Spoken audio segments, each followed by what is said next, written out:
We'll be right back. We'll be right. You can't hear me. You can't hear me. We'll be right back. Let's see here.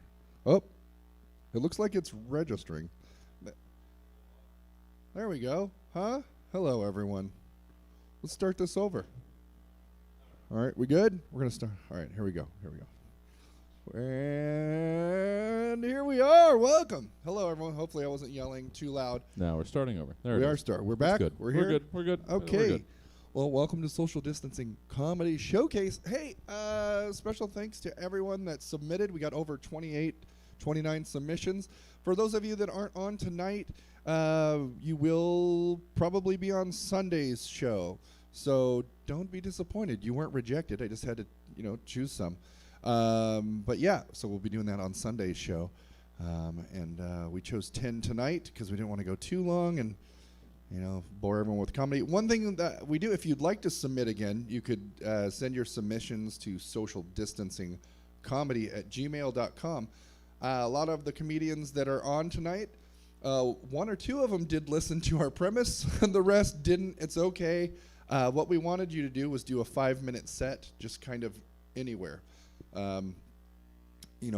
The weirder the better. That was kind of the premise of the show. But some people just sent us clips from comedy clubs. So we're going to be taking a nice trip around the globe, actually. We have 10 comedians tonight.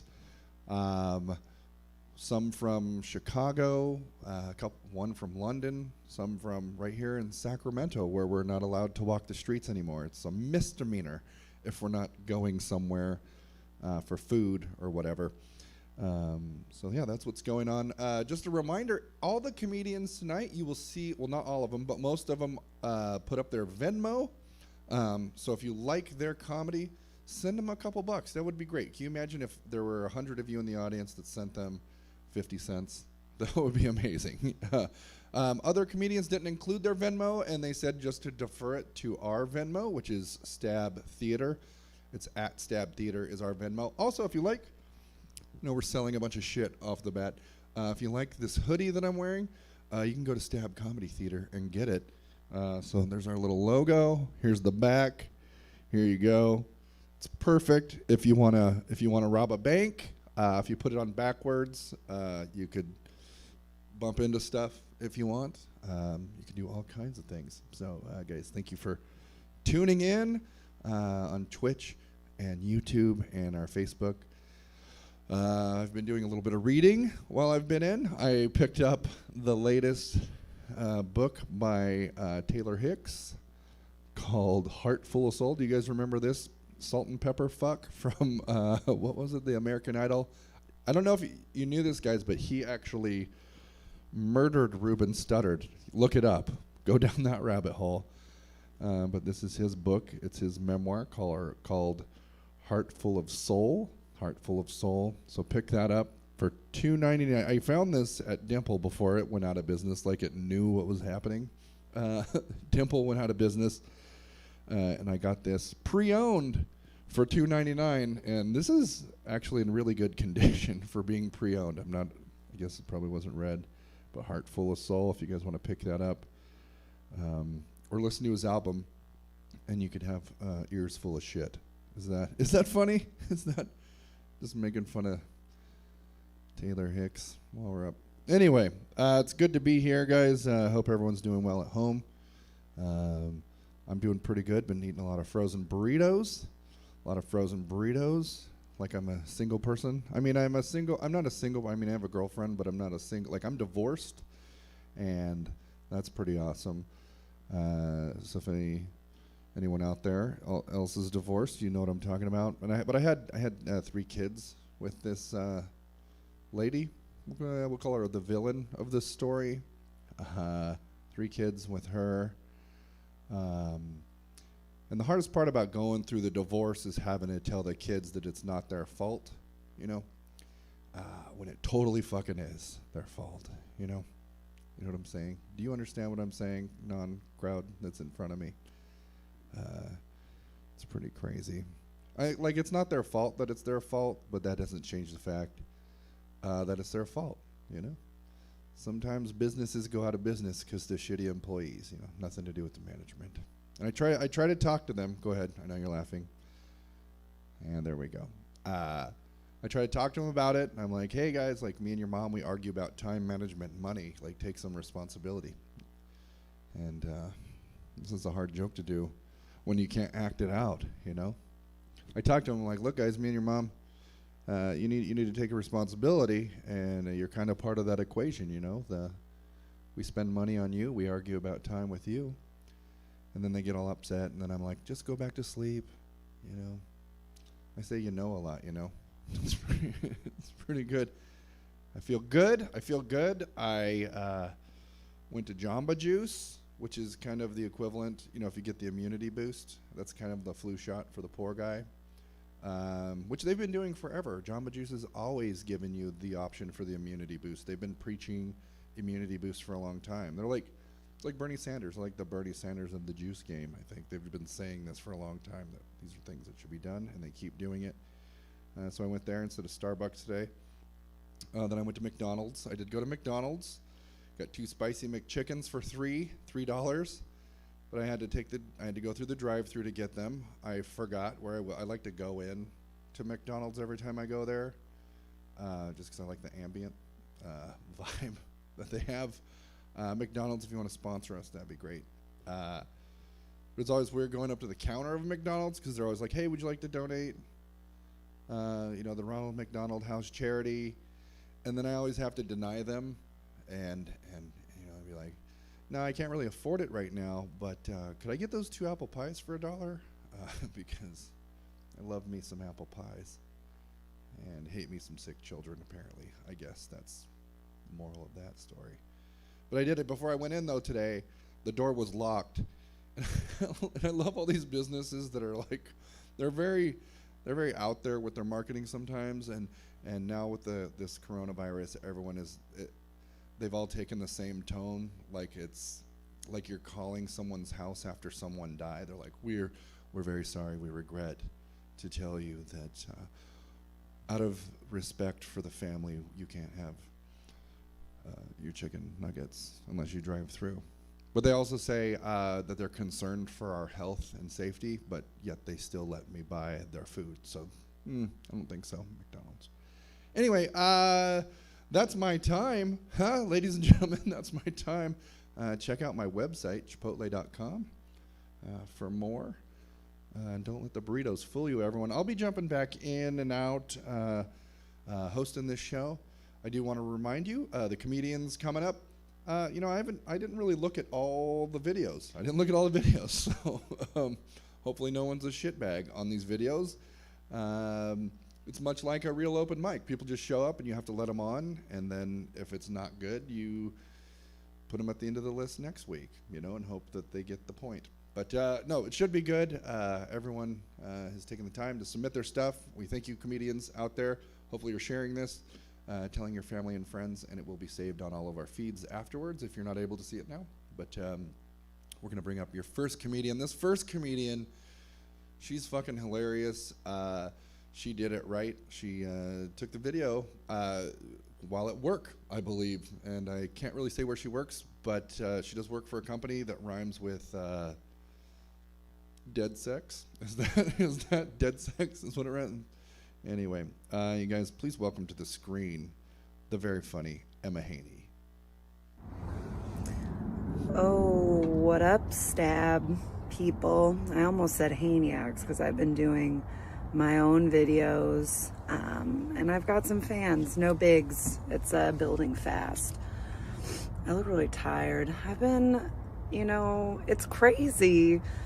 I'm in Carmichael right now on my route. When I was driving to this nicely lit parking spot to record this, I passed, there's like a group of dudes over there, it's 5 and under now, right? I don't remember what our rules are that they've forced on us for good reason. But there was a group of 5 dudes over there, and they were all smoking weed. I'm guessing by the smell. Like, I don't know what it smells like when I'm in this uniform. But they were all smoking, and then they each had like their own thing to smoke out of, so no one was sharing. So I'm like, cool, you guys are under the limit of peeps and you're all practicing safe smoking habits. Like, I love it. Everybody had their own joint. I'm all, you got room for one more? I didn't say that. Times are nuts right now. I was thinking about today when I was driving around. I was like, what if like the apocalypse started today and these are the clothes? Like, I want you to stop what you're doing. Don't stop watching this. Look down. The clothes you have on are your apocalypse clothes. Are you clothed well? Like, are you prepared for things? Let me know down below. Because I would look ridiculous. I'm like, I feel like I'd be like a Rick Grimes, like how he's just always in his like, his cop uniform. It's like, I'm just gonna be like the FedEx person. If the apocalypse went down during work though, it would be cool because I'd have my big ass truck, right? I would Mad Max it out and just be like, come on. I would just knock shit down and be tight. I'd have a vehicle and I'd have a good amount of gas because I fill it up like every other day. It'd be pretty sweet, I think. I don't know. Let me know. You guys, what are you wearing right now? But yeah, so if there was an apocalypse though, what would your role be? Because everybody needs to have a role. Like, people in the group need to have specific things. Like, you can't just have like one guy he's like, I'm macrame. You're like, no, you're not. We can't use you here. Like, I don't know what I can drive. That's like the only thing I could bring good. I'm funny. Like, I could do that. Like, do you need a bard in your group? That would be me. The one good thing about the apocalypse, I guess Capital One wouldn't call me anymore. Debt is gone. They're just like, miss, please pay for that burrito you got 2 years ago. And I'm like, it's not the time for that, please. What other jokes did I have? I don't remember. I had stuff for Fresh Five, but I left my notebook at home because I'm pretty sure it's contaminated. It's not, you guys. This is just virus humor. Virus humor. Do you guys think that... I will say one thing with like this quarantine thing, one positive thing to come out of it, and I'm gonna leave you with this because I'm at 4 minutes right now. One of the positive things to come out of people being quarantined is just the creative everything that's coming out right now. Memes are on the up right now. I have never seen so many fucking funny memes. I can't wait. Like, as the deeper we get into this, the better they're gonna get, I feel like, and I'm very excited. One of the top ones, there are two. There was like a video, and then I posted them. If you follow me on Instagram at Yehaney Comedy, they're in my story. But one of them was like a baby, two different pictures of the same baby. The first picture is like worry. I don't know if that was worry or not. And it said like, when you hear your neighbor cough, and then the next picture is like the baby's super happy. It's like, but then you smell the weed. That one was good. And then the other one was just like a clip from an episode of Hoarders, where this lady, the social worker, like walks into this woman's place, and then you just see this woman just like laughing in a pile of old rags, and she's like, and it's like them finding me 1 week into self-quarantine. That's funny. I'm running the light. I see it. So have a good one, you guys. I don't know. Are we gonna be okay? Are we dying? There it is, Emma Haney. Yes, one more time for Emma Haney. Yeah, I hear you clapping. Give her love on the however you give love on with your phone. Rub it on your body. That's how I do it. That's when I like something. I rub the phone on my body.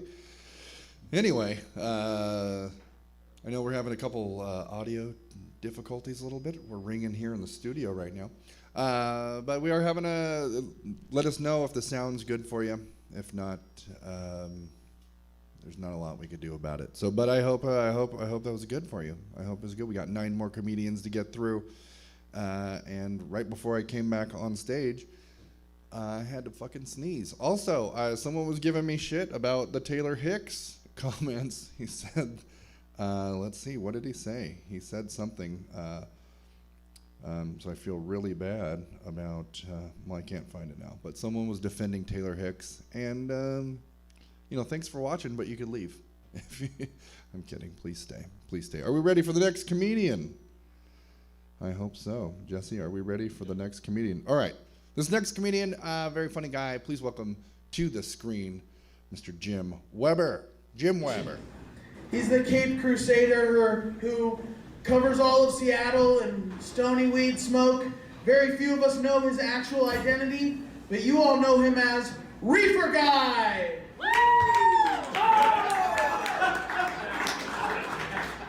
I'm here to save your party! Reefer Guy! Yeah, who needs those other superheroes? They just fly. I get you high. Oh, you're laughing. I used to look way better in the outfit, but I've been smoking weed for years. Yes. This is a potbelly. There's more. Batman. You ever hear everybody saying, it's always bat time? No. But you hear it's always 420. Woo. Reefer Guy. You said it, Mark. Lucky guess. Reefer Guy. I have a pre-roll in this hand and a pre-roll in this hand. What am I? Double jointed. Reefer Guy.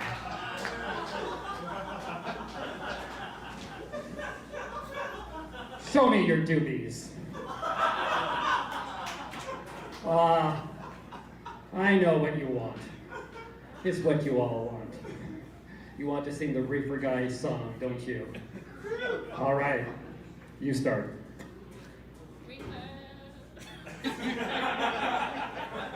What the hell is wrong with the educational system in the United States? Sing with me. Roll, roll, roll your joint. Roll, roll, roll your joint. Come on! Roll, roll, roll your joint. Twist it at the end. Light it up and take a puff. Pass it to a friend. All right, in half. Rick, this half. You. Roll, roll, roll your joint. Pass it to a friend. Don't stop! Pass it to a friend. Light it up and take a puff and pass it to a friend. That was not good. I know that no one in... I stepped on the applause, I can hear it now. Do that again.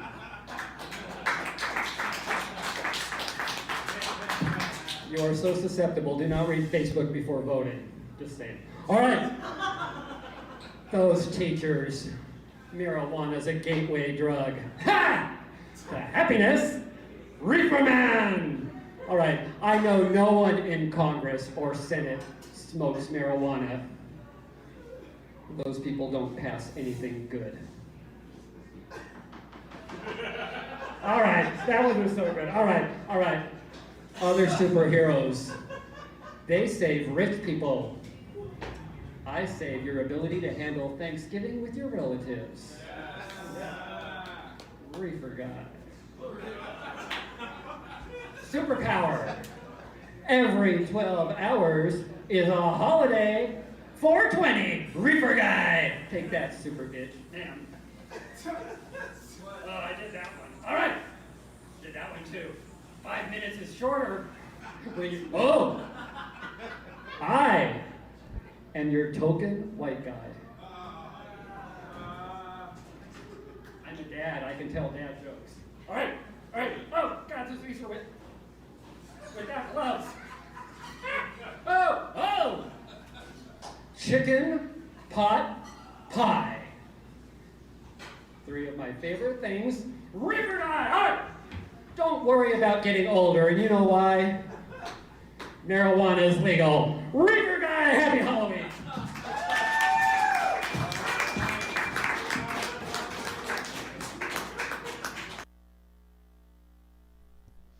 There was Jim Weber, huh?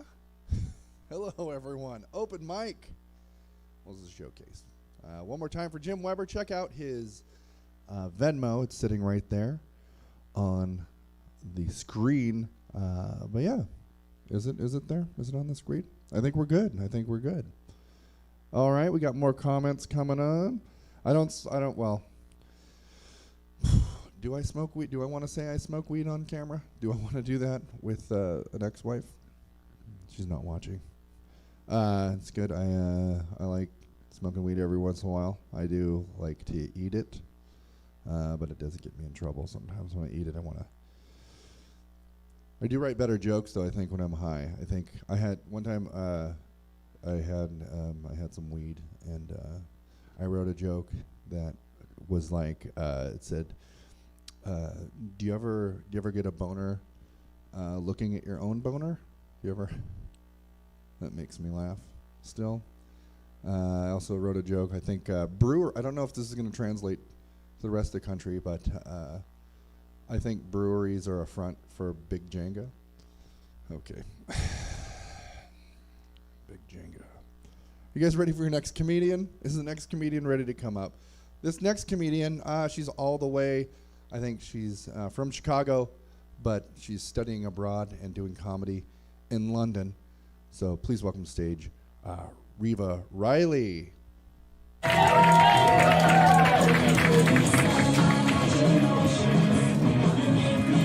Hello, everyone. Thank you guys so much for being here. My name is Reva Riley, and I am super foreign. I'm more foreign than I seem, and I've been foreign in every place I've ever been. So in England, I'm foreign because I'm American. My accent usually gives me away, and that's annoying, but it can also be useful. Because I can tell if I've made a good first impression on a Brit if they guess that I'm Canadian. Being an American in England is like being a puppy at a dinner party for cats. No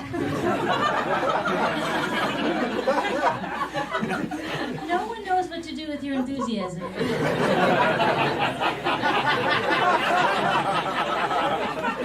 But they want it to stop.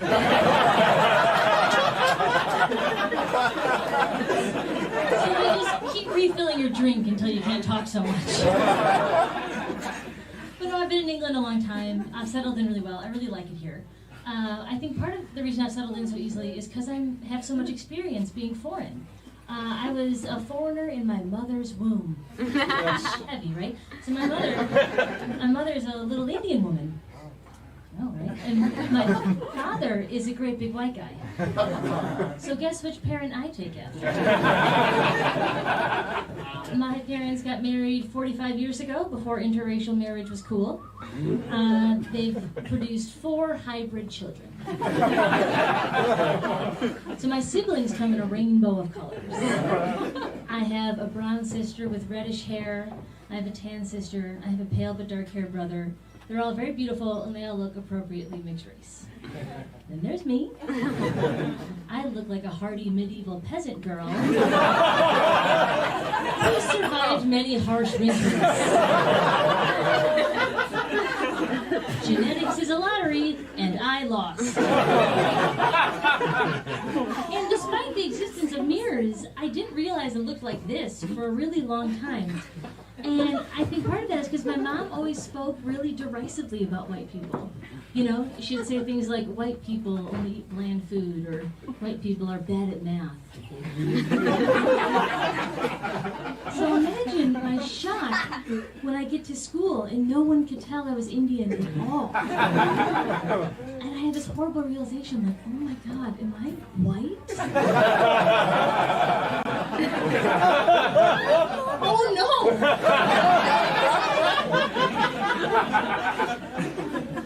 Despite this, my mom really did want me to know my heritage. She wanted my siblings and I to know where we came from. So she, got to know the local Indian community, and they would rent out the local care center on Sundays because that's when it was cheapest. And they had cultural and religious classes for kids and sermons for adults. And yes, I was the only white kid at Hindu Sunday school. It was a very fascinating experience. My mom, as you can imagine, has a pretty complicated relationship with the way that I look. When I was an infant, people would see a brown woman with a white baby, and they thought she was my nanny. I know, I've been trying to think of a joke for that, because that's really upsetting, isn't it? My mom wanted a daughter so bad, and I was the first. Which is probably why she had two more. But she always knew what she wanted to name her first daughter, and that name was Riva. And my name is spelled R-I-V-A, and she liked that name so much because it was, in her words, a white person-friendly version of a traditionally Indian name. But my mom forgot that there are different kinds of white people. And Riva, as my name is spelled, is most often given as a Hebrew name. So as one of the many Jewish people I've accidentally conned into being my friend over the years has told me, I look vaguely ethnic in a plausibly Jewish way. It's very confusing feedback. But it's clearly true and has had a real impact on my life. So my very best friend since I was a kid is Jewish. She has 2 little boys now. And she sat me down one day pretty recently. She looked very serious, and I felt kind of solemn and earnest because I thought she was going to ask me if I would look after her boys if something happened to her and her husband. I was almost right. What she asked me was, if something happened to her and her husband, would I make sure her kids were raised Jewish? I'd be like, Katie, we've been best friends for 15 years. You know I'm not Jewish, right? She's like, yeah, I know. You're just as good as it gets around here. So that's how I, a half Indian, half Irish, whiter than a cavefish, American Hindu, became a Jewish godmother. Thank you guys so much.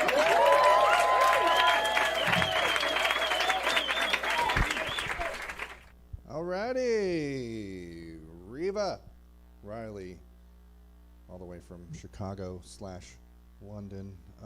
Good stuff, good stuff. All right, we're going to keep this thing moving real fast. We're going to keep this train going. We ready, Jesse? All right. This next guy, he's all the way up in Washington State, the Northwest up there. Please welcome to the stage, or the screen, whatever. Tony Ramos.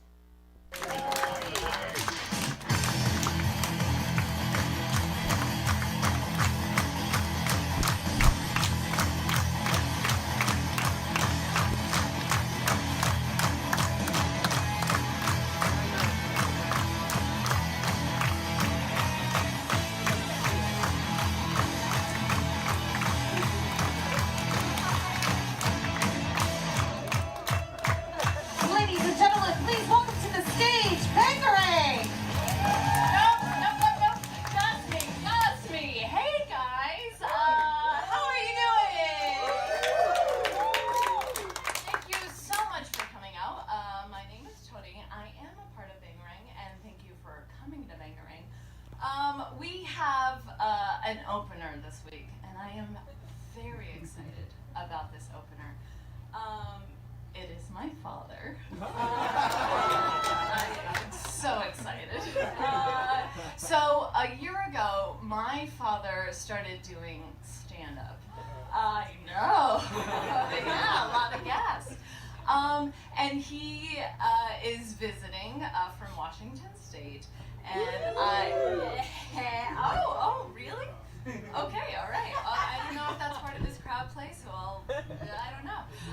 He's coming up, I but swear to I God. decided to book him as our opener. That was a so very he's long going intro. to do a Should have watched the stand-up video. set, and then you are going to see Bangarang. So thank you so much for coming out, and without further ado, my father, Tony Ramos, everybody!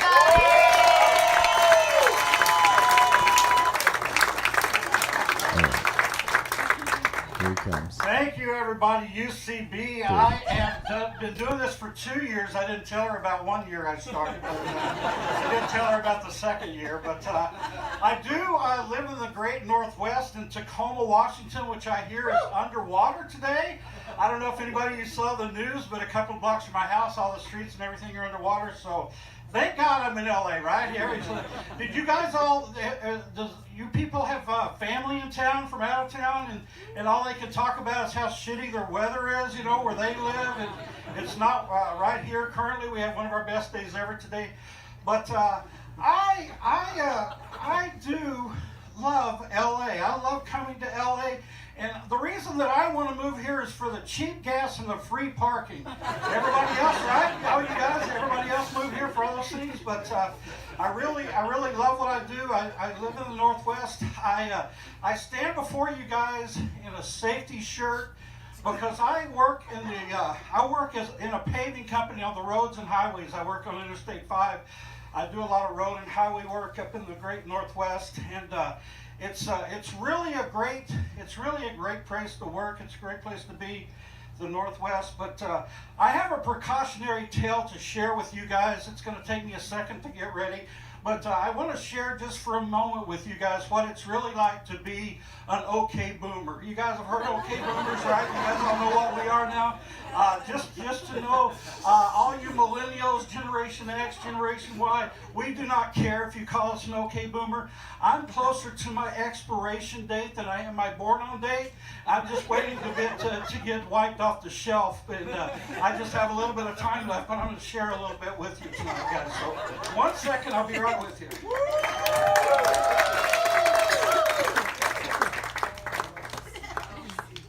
Oh yeah, see, yeah, here we go.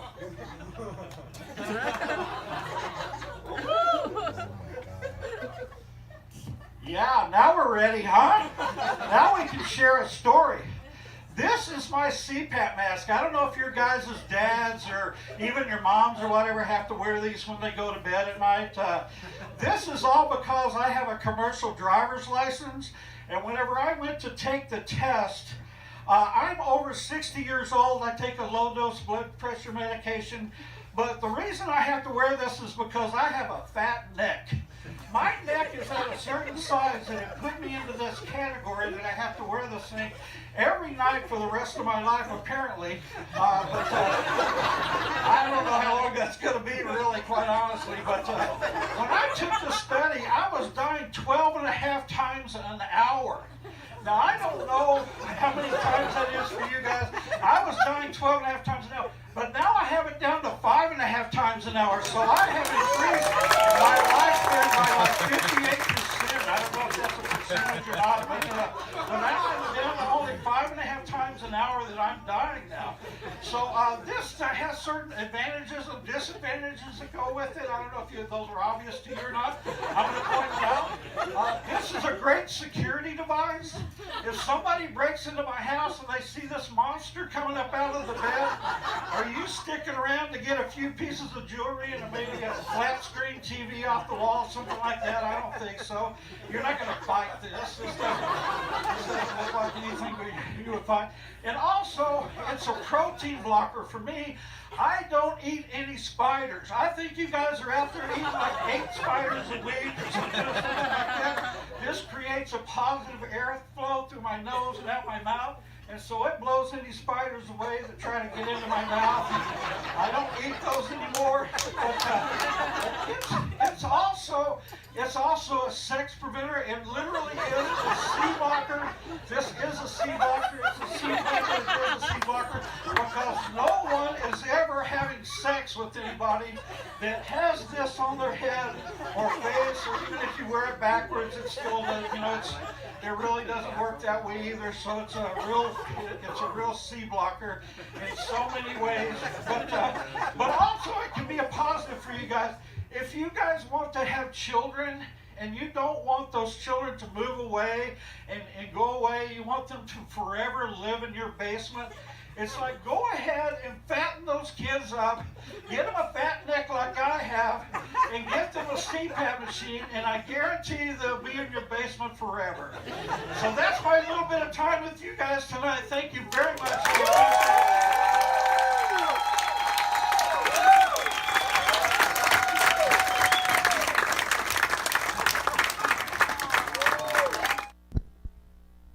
right, Tony Ramos. Yes, he didn't have his Venmo up there. He also said we can keep the money. So go ahead and donate. Just a reminder, some of these comics have Venmos up there.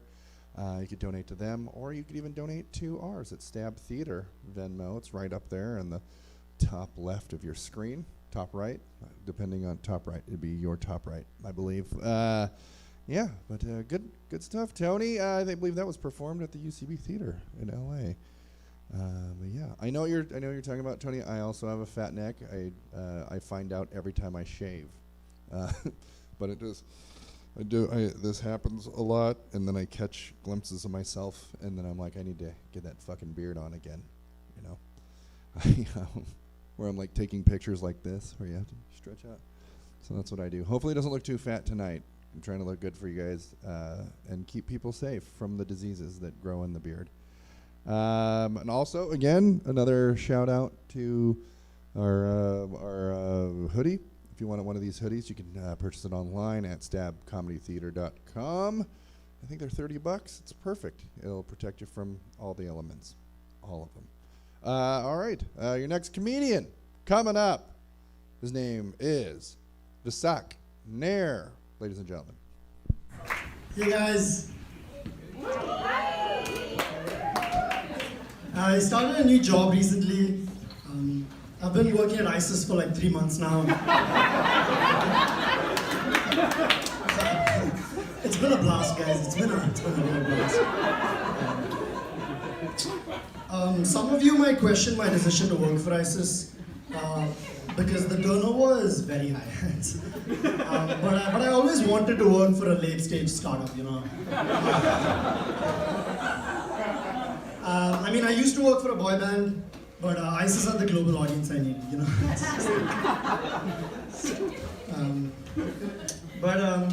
The benefits at ISIS are like very compelling, very compelling. Like we have unlimited paid time off, which is amazing. And you don't need your manager's approval for it. You can sort of just take time off whenever you want to, which is amazing. Which is what my mentor Abdullah sort of did. He just dipped like 3 weeks ago.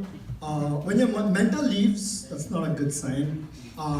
Yeah, turns out he got promoted to like heaven, you know. But like the heaven with like one less version because he wasn't that good. Guys, I lied when I said that I was having a blast at ISIS.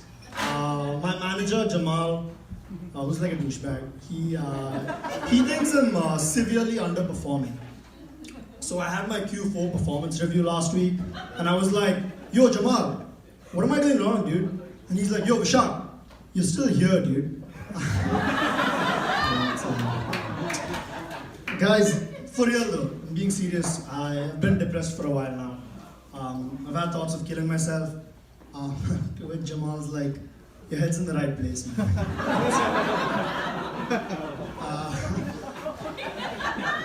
Yeah, thanks, team. Thanks, woman. I don't know. Guys,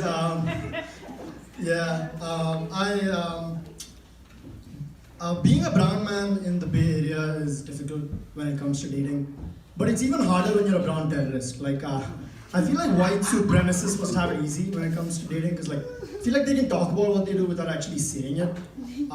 Like, imagine Chad, he's on a date with this girl. And the girl's like, yo, Chad, what do you do outside of work? And Chad's like, oh, you know, part of this book club. We meet on the weekends in my basement. It's called Kappa Kappa Kappa. He's just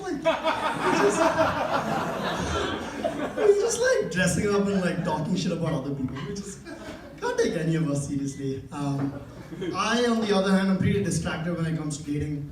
Like the other day, this girl was doing all of the talking, getting on a date. And the only thing I could think of was like, oh my god, this girl would make a great bomb. That's not a good joke. That's not something you're supposed to do, because you're not supposed to objectify women like that. But guys, the one thing that I struggle with at ISIS is work-life balance.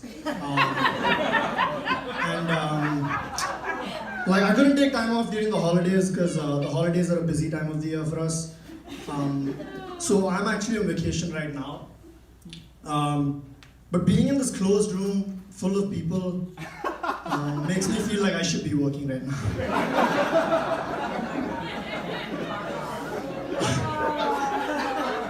I can see the light, guys. I can see the light. We're getting closer. The 1 minute light. Yeah. Guys, all of these are just jokes, guys. I actually work in tech. And I do comedy at the side to make myself seem more interesting. Yeah, it looks like it's working. Guys, I don't work for ISIS. That's not something I would do. I would never work for a non-profit. That's something I would do. Thanks. Guys, I've been working on this ISIS bit for like 3 months now. Been growing this beard out for like 3 months now. Cause I'm like a method comedian. I've been like lighting up fireworks in my room to prepare for my role. I've been like buying like dead rabbits and chopping their heads off in my backyard. I'm sorry, I think I crossed the line there. I don't have a backyard. But I like doing this joke because like at the very least you get like nervous laughter, right? Like I love to see the audience go from like, oh my god, he's so funny, to oh my god, I hope he's just being funny. I think that's been my time, guys. Thank you so much for supporting my comedy.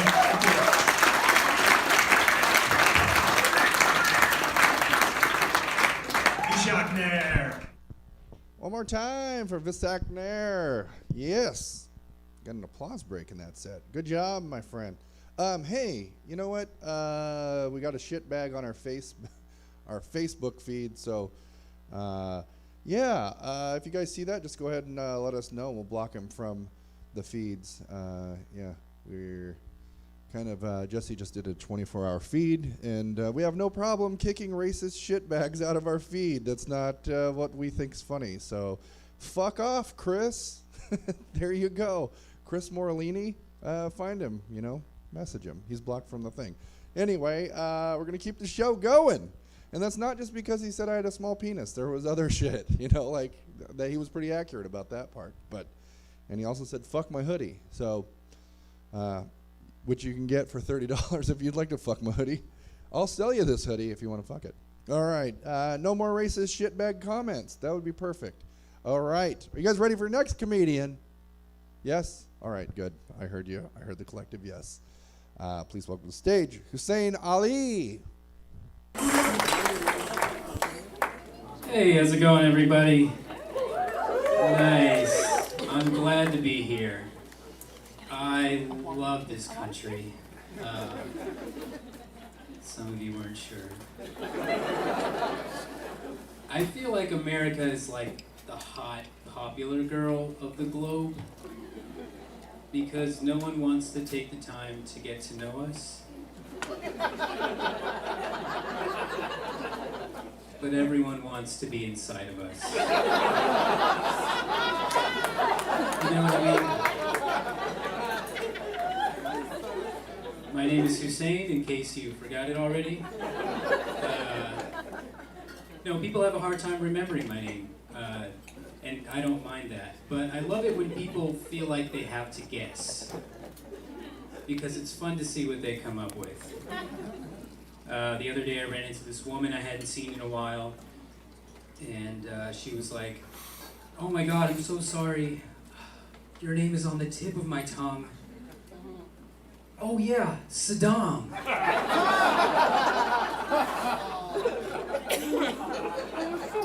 And I was like, it's Hussein. And she says, no way. Your name is Saddam Hussein?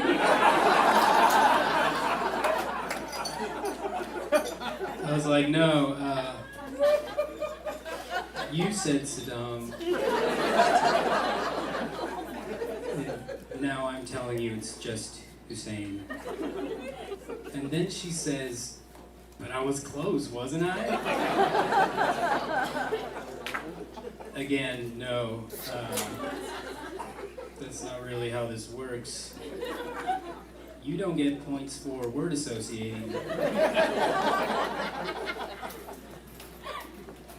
I was bullied a lot in middle school for being Muslim, for being Middle Eastern, and I don't want you to feel too sorry for me.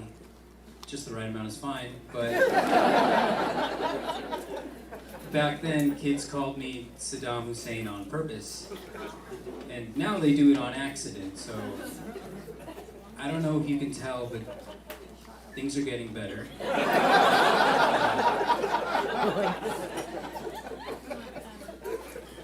There's an old saying that goes, "Sticks and stones may break my bones, but words will never hurt me." But you don't hear that a lot anymore. I've actually heard people argue the opposite. They say things like, well, verbal abuse can be just as bad as physical abuse. No, it can't. That's not true at all. Whoever came up with that has never gotten their ass kicked before. Because I've been beaten up plenty of times, and given the choice, I think I would have picked words. Every single time, you know? Words were the only way I could defend myself. Sorry, words are the only way I could defend myself. And back then it was all about roasting each other, right? Who could come up with the best insult, which usually boils down to yo mama jokes when you're 12 years old. But sometimes I'd get stuck because me and another kid would be going back and forth, making fun of each other, and then he would say something like, "Oh yeah, what are you gonna do? Blow me up?" I hated that. Not because it was racist. I hated it because there are no good comebacks to that. That don't end in the school calling Homeland Security. Because what am I supposed to say? I can't just be like, yeah, maybe I will blow you up. So instead I say something like, no, I would never do anything to hurt you. I'm proud to be an American. I love this country. And your mom is so fat.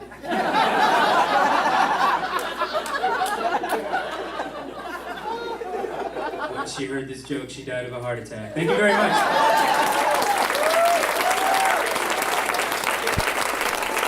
All right.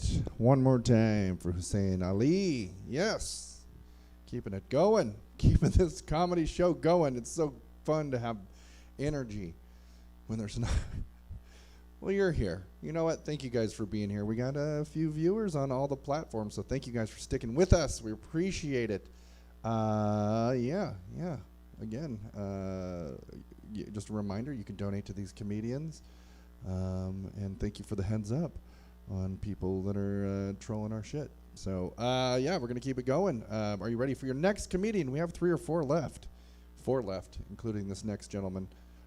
Please welcome to the stage, Anthony Pellegrino. Hi, everyone. Thank you for coming out tonight. People automatically, they look at me and they just assume that I'm a douchebag.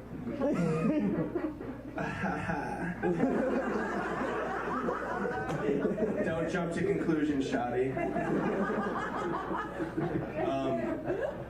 I was in high school once, believe it or not. My least favorite thing about high school was football. My least favorite thing about football was football practice. My least favorite thing about football practice was my dad offering to give me a ride on the back of his motorcycle in football practice. My parents were divorced, so he thought it was like a nice thing to do, even though I lived a block away from the high school. I could just hear his engine revving up through the windows on a hot summer day. I mean, the kids on the football team already knew that I sucked at football, but I didn't want them to know that I sucked at football and I fucked my dad too. So it was a hard medium. But it's like hard to tell someone who thinks something's so cool that it's not. Like, he thought it was so cool. And I'm like, Dad, it's not cool to hold on to your hot, wet, bare, sweaty, hairy sides on a hot summer day. I never told him that.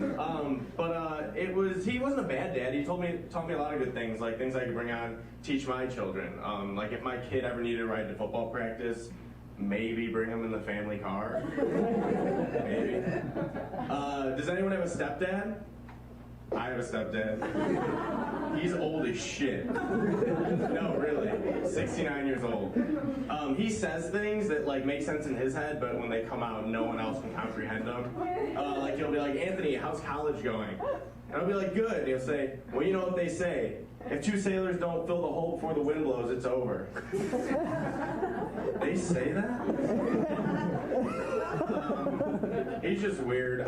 I'll say like, hey Jay, how's Brody doing? That's my hometown dog.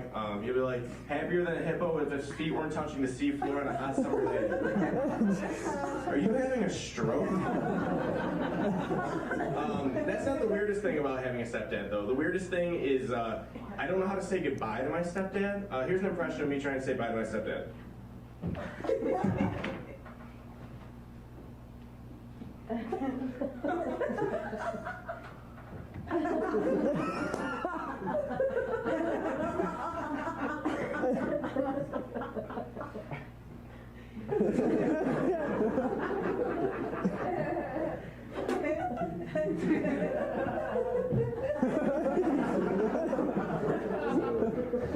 Does anyone go hunting in here? I don't like hunters. Well, I get it. I get why you hunt, but I don't hunt. My point is I don't hang out with people that hunt. I think hunters are weird. Here's my reasoning. Hunting's expensive. Say it's like $1,000. You're spending money on the guns, the tags, the lodging, travel, everything. So you can spend $50 at like a really good butcher shop and you don't have to kill any animals. You can get a shit ton of meat. And then you can spend the other $950 on something like a normal human would buy, like, I don't know, a rare Pokemon card. But people that go hunting are usually people that have bad relationships with their father. That's the theme of this bit. It's all a bad sentence. They always have bad relationships with their father, like really bad, like to the point where the dad never said that they love them and they never will. So the son goes hunting with their dad to fill that void. So here, as a kid, he's hunting and he's just setting up, shoot the buck, and he pulls the trigger. And he kills the deer instantly. He didn't even know he could do it, did it? He looks at his dad for approval, and all he said was, could have been a cleaner shot. So now that kid that was already depressed is more depressed than he already was. And he's crying so much, and he goes over to the dead carcass and he starts gutting it. And as he's gutting it, he starts taking out the organs and laying them out one by one by one. But he's crying, he's literally filling the empty carcass with tears. And he looks at the empty carcass for a split second, and he just fits his hand into the right hook, like perfectly into the deer. And then he fits his left, right into the left of the deer legs. And then the right, and then the left leg. And he's entirely in the deer at this point. And like he catches a quick like glance at his dad, and for the first time in his life, his dad understood what he wanted to be. And he was on the outside, so he was the only one. So he sewed his son up perfectly into the deer body. And then the son gets up, and he's able to actually like be a deer in the body, and he's able to see out of the holes of the eyes even, and he's lined up. And then he just gets up and he trots off into the sunset. And that's why I don't hang out with hunters. Thank you so much. Hey, hey, Anthony Pellegrino, one more time. Yes, yes, we're having a good time. Are y'all having a good time so far? Is everyone having a fun time? This hoodie is a little bit big on me. I admit, I look like a new judge. Not a new judge, but oh, we're getting heat. We're getting free heat in the building. We just heard the heat come on when other people decide to turn it on in the other building. We're having a great time. We have 3 more comedians for you. This next comedian, fairly local. I believe she's from over at UC Davis, California. Yeah, I think. Please welcome to the stage, Grace T. Our next comedian, I feel like when she was a kid, she was one of those kids that killed all of their pet fish. Let's get over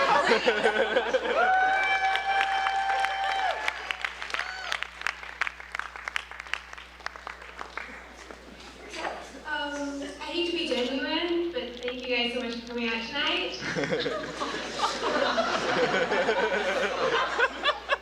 You guys are like a bra, because you support the girls.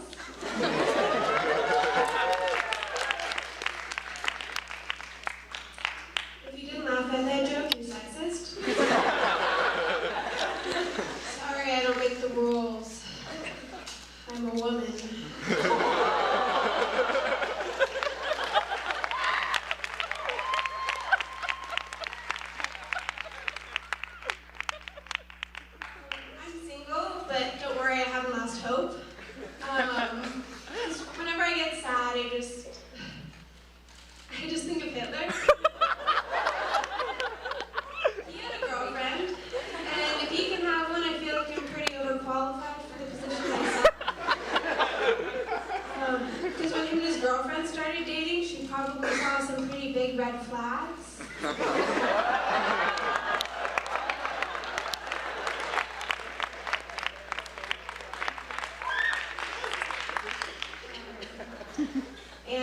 armbands.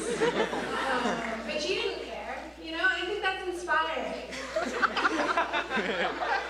Maybe one day I can find that, you know, maybe one day I too can date Hitler. I'm kidding, I would never date Hitler. I'm just not into facial hair on guys, what can I say? Also, you'd probably try to kill me. And I hate it when guys do that.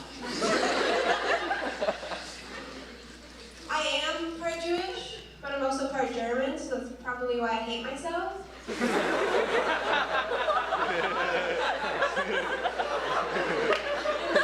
kidding. I don't hate myself. I love myself. Self-love is cool. But there was a time where I didn't love myself. I really wanted straight hair. I hated my curly hair. So I was in the car with my mom, and I saw this girl with beautiful, long, straight blonde hair. And I pointed to her, and I said, I wish I had straight hair.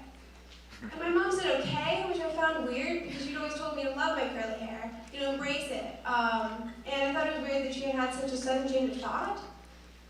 And then I realized that I hadn't slept in 2 days, and the conversation from my mom's perspective actually went something more like this. I wish I were straight.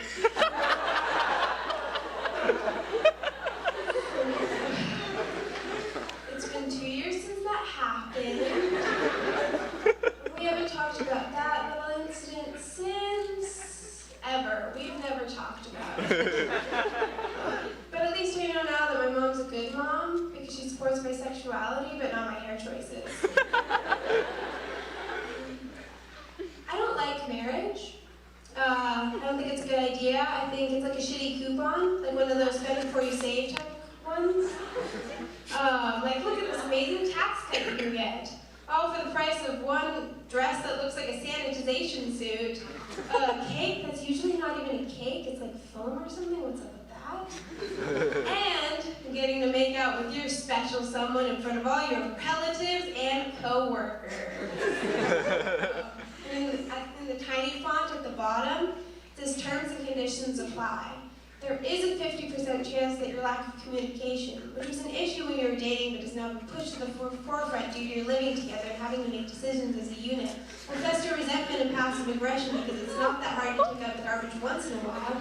So you go to therapy because it's kids and hell, you spent years on this thing already, but you end up going in circles because someone will open up about their fucking childhood, and you've never let me in your life fully, like we're supposed to be a team, and finally you realize that there's no saving this, and sure you'll have love for Steve, always, but you have to focus on yourself.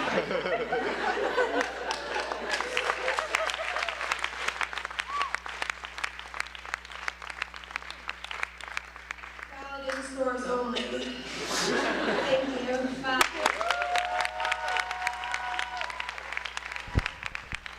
All right, one more time for Grace T. Yes, great job, Grace. Sounds good. We're having a good time here. Just Jesse and I staring at each other, to each other's eyes the whole time, lovingly. And then it twists funny, and then it comes back. Anyway, guys, thanks for sticking with us. We got 2 more comedians for you. And we want to thank you again for giving us the time of day on all of our platforms and listening to our little show here while we're all locked up. All right, are you guys ready? Next comedian. Please welcome to the screen, Mr. Billy Ramirez. Muchas gracias, es un placer de estar aquí con ustedes esta noche. Estoy muy feliz de tener la oportunidad de contarles unos chistes y de compartir en unas risas y carcajadas con ustedes. You didn't see that coming, did you? All right, I can explain. Yes, I am Latino. Specifically, I consider myself a Latino office edition because I'm not very handy and the skin will burn in the sun pretty quickly. But I can put together a website or a PowerPoint a toda madre. So if my skin were dark, I'd be able to do the whistle, you know, a toda madre. I don't know how to do that. So it's kind of tricky being a Latino office edition because I have to be very careful with the way I pronounce certain words or phrases, or I could get fired. No, I'm serious. Specifically, I have to be very careful with what's up or hey, because if I get sloppy and I throw out a sup or an a, I'm probably gonna follow up with a fool, a bro, maybe even a fucker. In an office environment, you're not going to get too far calling everyone sub fucker, a fucker. Once you hit about 5 or 7 sub fuckers, you should update your resume. Don't ask me how I know, but I know. So yeah, I speak Spanish, yo hablo español, and I brought a piece of trivia in Espanol about Maroon 5 here. Is anyone here a fan of Maroon 5? So I saw them on TV recently, and I learned that because Maroon 5 has such a simple name, when they tour internationally, they like to translate their name to match the local language. It's a nice way to connect with the fans. So this means that when Maroon 5 tours in Spanish-speaking countries, they go by, so it's Maroon 5, 5-5, they go by cinco pendejos, and that's true because I saw it on Wikipedia when I put it there. So as a Latino office edition, I am Latino, I work in an office, and I have a pretty standard Silicon Valley job, the kind where you just walk around from meeting to meeting, carrying a laptop all damn day. And I've noticed that pretty much everyone now covers the cameras on their laptops to protect their privacy and security. But I still don't do that because, well, number one, who the hell am I to think anyone's gonna be watching me through that little camera? I ask that camera how it's doing, I sing to it, I try voices, like, hey, you looking at these friggin', it needs work, whatever. Sometimes I do squats in front of it, naked, whatever. When I'm cranky, I sing the 1877 Cars for Kids jingle at it, I don't give a fuck. If we're being watched with the little cameras, and that's being done by low-level employees and or people who are being punished. Like I picture some intern at the NSA or the CIA, whatever, all sweaty and grimy, but very excitedly running up to the boss, like, all right, boss, I finished scrubbing all the toilets, but can I go do some cool spy stuff now? And the boss goes, no, rookie, sit down and watch the Ramirez cam. Oh man, he makes too much eye contact.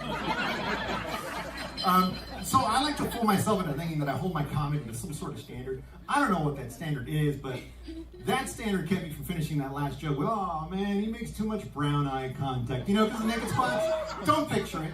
It's like, whenever anyone says, oh, you didn't have to paint me a picture, I always say, I didn't paint you the picture. I didn't paint you a picture, I just gave you the supplies. Paint your own picture. No, don't paint your own picture. So yeah, as a Latino office edition, I am Latino, I work in an office and hablo español. But I don't get a chance to speak español around the office as often as I would like. I do, however, show off my Spanish when my coworkers and I go to a Mexican restaurant for lunch. And I overhear someone order something like a chicken fajita or chimichangas, or recent one that still bugs me is chili Colorado for some reason. Because when that happens and it's my turn to order, I cannot resist becoming a lead character in a telenovela. Seriously, I have to talk to everyone like, buenísimas tardes, sí, yo deseo unas enchiladas bravas y una peña fiel y unas tlayudas, no sé qué son las tlayudas, pero me gusta decir tlayudas. I basically become one of those Latino reporters you see on the news, the ones that really have to dig in and follow through on every Spanish word, and they'll wrap up a segment like, police don't have any further information on the suspect, reporting live from El Camino Real in Santa Clara. This is Gustavo Gutierrez Guzman. El mero mero más chingón, órale, for ABC 7 News.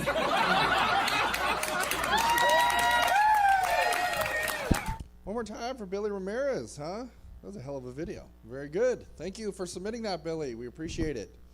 We have one more comedian for you, but before we get to it, I want to shout at you guys a little bit, just really quick. I don't know if you saw this, but we were mentioned our theater was mentioned in the New York Times this morning. I don't know if I brought this up earlier. I can't remember. We've been talking about it all day. But yeah, we were mentioned in the New York Times about being one of the first theaters that were doing this, adapting to what's going on right now. So one thing, before we get to our last comedian, I want to encourage you guys, not only our theater, but there's tons throughout the United States of independent theaters like ours that help a lot of local comics. We have actually bigger comics come through and perform too, but these spaces are very important. So even if you're not donating to us, donate to them. Keep this shit alive. This is very important to our cityscape and our smaller parts of our city with art and all that stuff. So you can donate to us at Stab Theater or through our Venmo, or you can come to a show where we really don't want to ask for anything free. Really, we want to provide you with guys content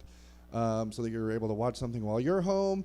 or getting a one of these beautiful hoodies that fuck that hoodie, So if you want to do that, those are different ways you could support us. Also, a lot of the comedians that are traveling that we've given their Venmos out to, a lot of them are depending on a lot of road gigs that have fallen through recently, since all the comedy clubs are kind of having to do this because we're not allowed to have people in here. So your next comedian, also one of those people that may need your money. He's a touring comic, tours all over Northern California and beyond. So he could definitely use the help, and he's your headliner this evening. Please welcome to the camera, Jason Anderson. All right. You might have seen this next comic on HBO Silicon Valley. Please make it very loud for the very funny Jason Anderson.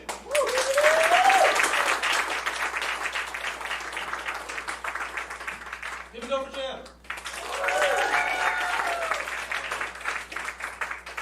Who recognizes me from HBO Silicon Valley? I know. Yeah, I was in the back. I did my first movie recently too. I was in the movie Traffic, which none of you guys saw, because it opened the same weekend as The Avengers. But I was pumped. It was like the first movie I did that was like in theaters. So I told people. I told my mom and my dad, told my neighbor. And then like opening weekend, I went to the theater. Like as I was walking out, my neighbor was walking in. I'm like, oh bro, you came. I said, yeah man, we never missed The Avengers. And then like he remembered. He's like, oh wait, your movie's this weekend. How was it? I was like, I don't know, man. I just saw The Avengers. I hear it's bad. It's not a good movie. Yeah. So I'm a gay dude. I do gay dude things like dudes. Some of you have heard of my work. Awesome. I'm killing it. Yeah. I've been married for 10 years. Oh, everyone's single. No claps. All right. One clap for settling. All right. Yeah. Awesome. Awesome. Yeah. I'm at this like really cool point in my marriage where like me and my husband are in a car and like a Whitney Houston song comes on. We're gay. We'll both sing along. We've been together so long we both sing the wrong words. No, it's adorable. It is. It's like a lot of I want to dance with somebody else. I want to feel the heat, guys. I want to feel the heat. I always feel like a mild level of pity when I tell my husband when I tell that. It's his favorite joke of mine. He's doing this thing now, like we're driving one of his girlfriends around. Like he has that song on his iPod for gay. So he'll like play that song. Oh, side note, we have straight women here? Straight women? All right, give it up for, yeah. So I have a new thing, I have a new cause that I'm celebrating here. Stop inviting us to your baby showers. All right? Because number one, I'm going to beat you at every game. Yeah. I know it's a Snickers in that diaper. Yeah. What kind of a shower are we at? You say, baby, I got all your buttons. I'm going to win. Only women laugh at that. But second reason, because I don't know, I kind of get why I get invited to baby showers, but also I feel like they're just being like, hey, you like dicks, right? This is dick related. I'm a dick hipster, y'all. I like that dick stuff y'all ain't heard of yet. We'll catch up next season. You'll get that. Oh yeah, so my husband's doing this thing now. He has that song on his iPod, and most of his girlfriends haven't like heard me do stand-up. So he'll play like that Whitney Houston song, and we'll both start singing it, and then we get to the chorus, we'll both look at each other and say else, and we just don't say anything else the rest of the ride. No one's invited us to a baby shower in a while. It's been working. It's been working. Yeah, my husband's a bear. You guys know what bears are? Who wooed to see yell what a bear is? I wasn't specific. You yell out what a bear is. I'll tell you, you don't know. Oh, okay, this is a fun thing. Yeah, big hairy guy, yeah. And it's weird, like every time I have to explain that to straight people, they always look at me like I'm that guy at the party that brings out his pet tarantula. How do you like that? And I'm like, it's fuzzy.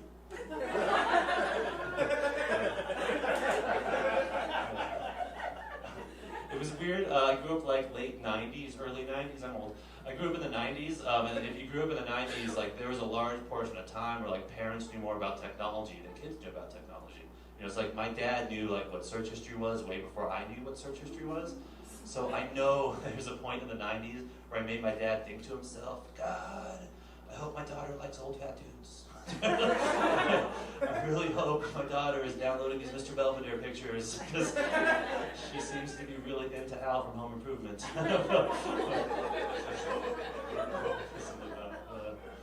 So I'm from Sacramento, and it doesn't matter how long you pause after you say Sacramento, no one's ever clapped. I've never had anyone clap, even in Sacramento. It's never happened. We're a weird city because we're kind of like a big city and like a little city at the same time. You know, so like small town vibe, like a big city vibe. You know, I have a bunch of like family that live like in the boonies, like Redding, and like they come and visit me, and they think they're in the big city. They're like, Jason, what's the best thing to do in Sacramento? And I'm always like, we're really close to other places. You could leave. Tahoe's beautiful. There's so much to do, even in Oakland. There's a reason I'm here.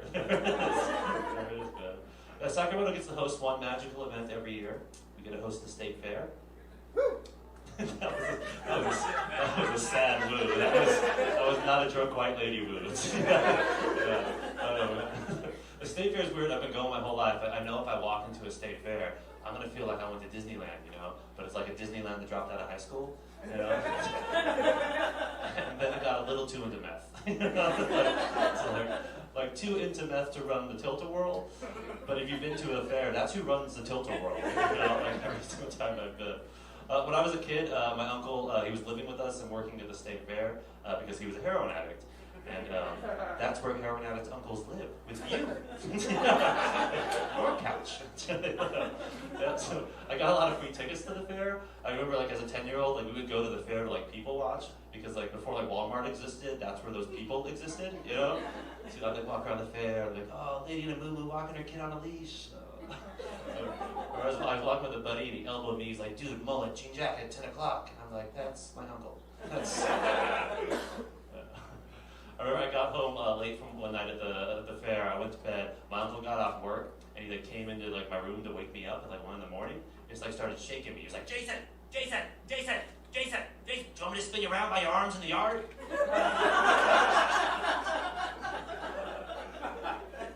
I was like, yeah. I'm 10. That sounds dope. Let's do it. I can tell every time I tell that story, people are so glad that's how it ended. Could have gone worse. He was just a druggy uncle, not a touchy. He was a good one. I love old uncles. It's good. So I'm like one of the only like gay comics in Sacramento, which is kind of weird sometimes, like gay dudes at least, because like I'm like a weird like I feel like I'm a bad gay dude, like I'm not like I don't know, man. Like I feel like a gay Uncle Tom, like an Aunt Tom sometimes. Like I'm just fronting, you know. But people like look to me like when something happens. Like I was at this show and there was this comic on stage, and like this guy in the audience was getting mad at him because he was telling Hitler jokes and not funny. And then the guy on stage like got angry back and he called him the F word, you know, the gay F word. And then everyone in the crowd looked at me, all these comics, like, oh man, what should we do? And I'm like, I've never been more turned on by that comic. Like, that was kind of weird. So I'll give you guys a choice. Do you want to hear a sad story or a Jehovah's Witness story? Same story. Overlapping topics, like the Venn diagram of stories right in the middle. Yeah. I was doing this show. Okay, so first of all, I grew up in like in an area of like it's kind of Rancho Cordova, Sacramento, where it's like primarily like Mormons and Jehovah's Witnesses. Like those were basically all my friends growing up. But I still do that thing I think a lot of people do. Like you see like two Mormons or Jehovah's Witnesses walk towards you, you just immediately start praying that they don't talk to you. So I was doing this show at Vacaville, and they had me out front like handing out flyers. So I'm sitting there handing out flyers. I see these two Jehovah's Witnesses. They're like walking right towards me. I start doing that, man. I start praying. Like, please, God, don't let them talk to me. And I'm sitting there praying, and that was when I realized that they like already won.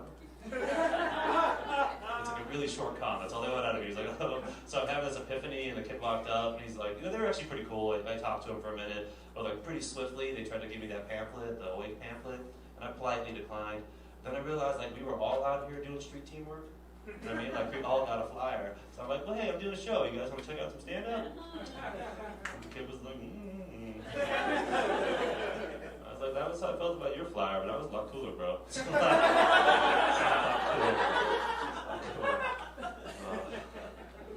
Yeah, so I got my husband's kind of a country dude, so my mother-in-law is kind of like rough around the edges, and like she's good, I love her, but like she's got reasons not to like me. Like I'm kind of like a nerdy guy. I play Dungeons and Dragons. I love her son, and like recently she got like a really good reason because I was at her house for Thanksgiving, and when we were leaving, I ran over her rose bush.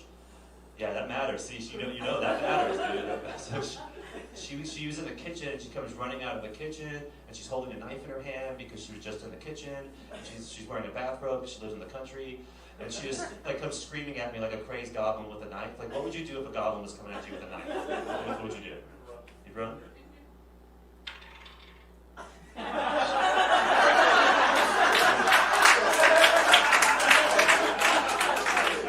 You successfully ran away. That's a 19, bro. Like, I don't need to see your character sheet. You are good to go.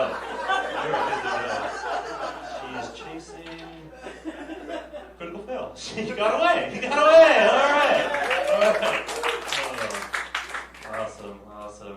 So you guys ever been in like a Starbucks? You stand in line behind someone, you can tell from the back of their head that their Facebook profile picture is a Confederate flag.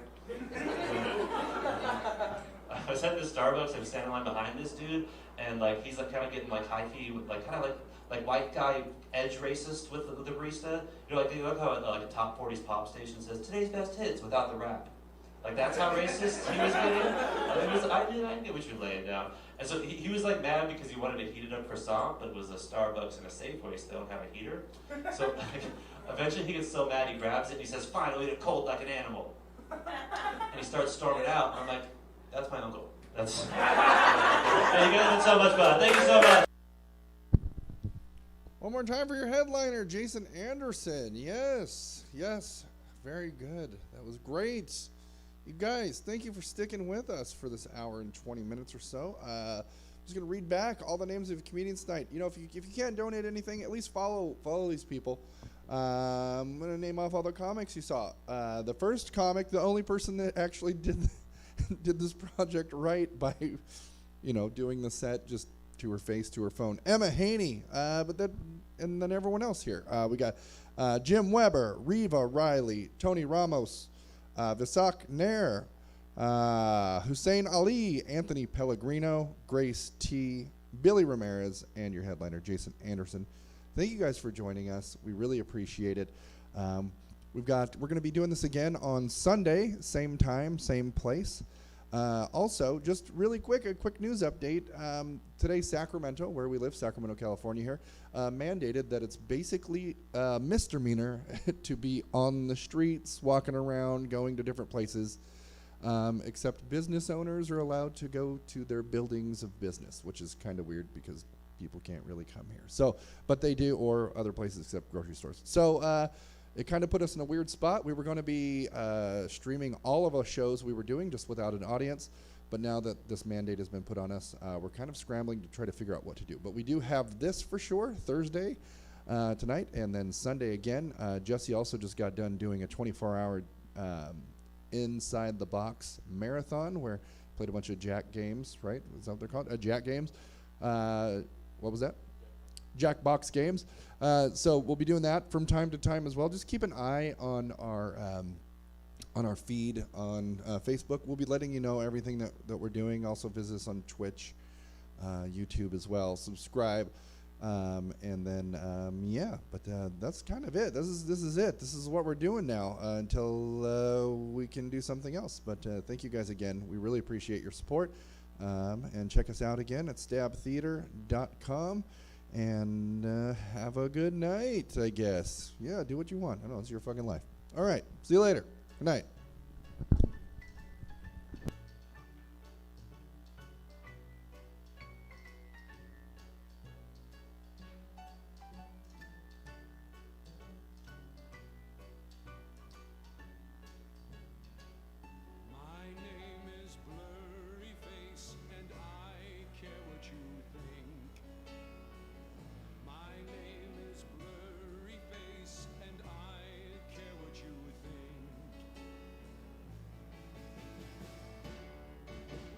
Turn back time to the good old days when our mama sang us to sleep, but now we're stressed out.